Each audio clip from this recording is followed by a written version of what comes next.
अब नमाज का 17वां वाजिब वो इमाम के लिए है कि नमाज में, ईद की नमाज में 6 तकबीरें ज़ायद कहना।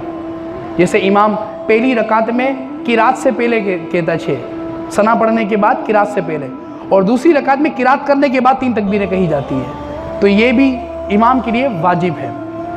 कितने हो गए वाजिब? 17।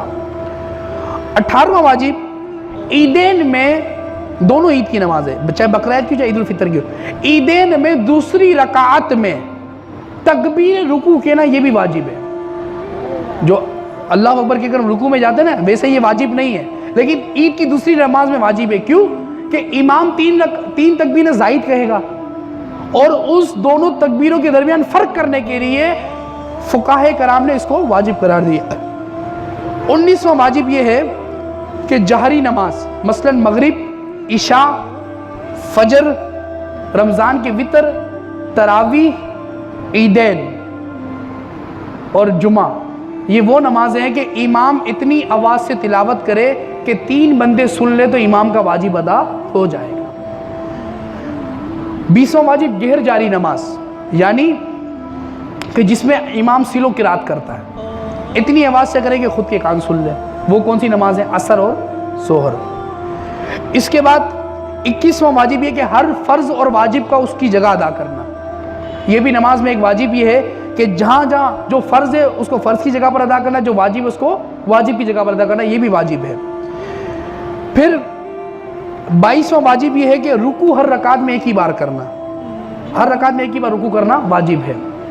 सजदे हर रकात में 2 ही बार करना, ये 23वां वाजिब है। पहले 22वां और ये 23वां, कि हर रकात में 2 ही बार सजदे करना। 2 सजदे करना फ़र्ज़ भी है, 2 सजदे करना वाजिब भी है। फिर दूसरी रकात से पहले कायदा ना करना, 24वां वाजिब। दूसरी रकात है तो पहली वाली रकात में कायदा ना करना। 25वां वाजिब ये है कि अगर 4 रकात वाली नमाज है तो तीसरी रकात में कायदा ना करना, तशहुद में ना बैठना, चौथी में ही बैठना। अगर तीसरी में बैठ गया तो वाजिब तर्क हो जाएगा, उसको सजदा सहू करना पड़ेगा। 26वां, आयत सजदा पढ़ी हो तो सजदा तिलावत करना। ये नमाजों में नहीं होता, सिर्फ एक तरावी में होता है। तरावी में आपने देखा होगा हाफिज़ साहब पहले ही कहते थे कि इस पहली रकात में या दूसरी रकात में सजदा आएगा, वो सजदा तिलावत पढ़ के डायरेक्ट सजदे में चले जाते हैं। तो जब सजदा तिलावत पढ़ ले तो उस पर वाजिब है कि वो सजदा तिलावत करे भी। 27वां वाजिब ये कि सजदा सहू वाजिब हुआ तो सजदा सहू करना।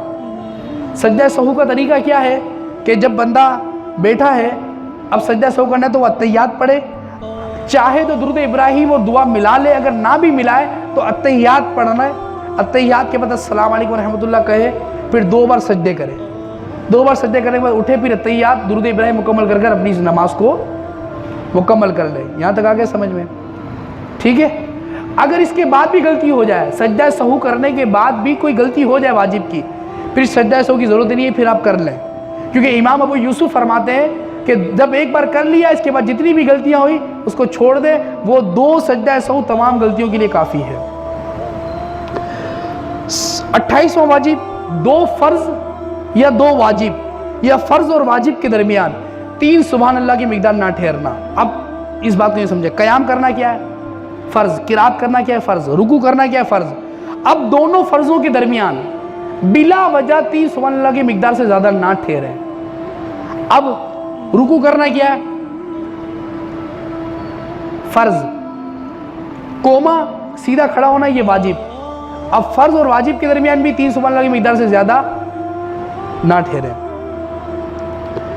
29वां वाजिब ये है कि इमाम ख्वाह बुलंद आवाज़ से किरात करे या सिलो आवाज़ से किरात करे, मुक्तदी पर लाजिम है कि वो खामोश रहे। और 30वां वाजिब ये है कि किरात के अलावा तमाम वाजिबात में इमाम की पैरवी करे।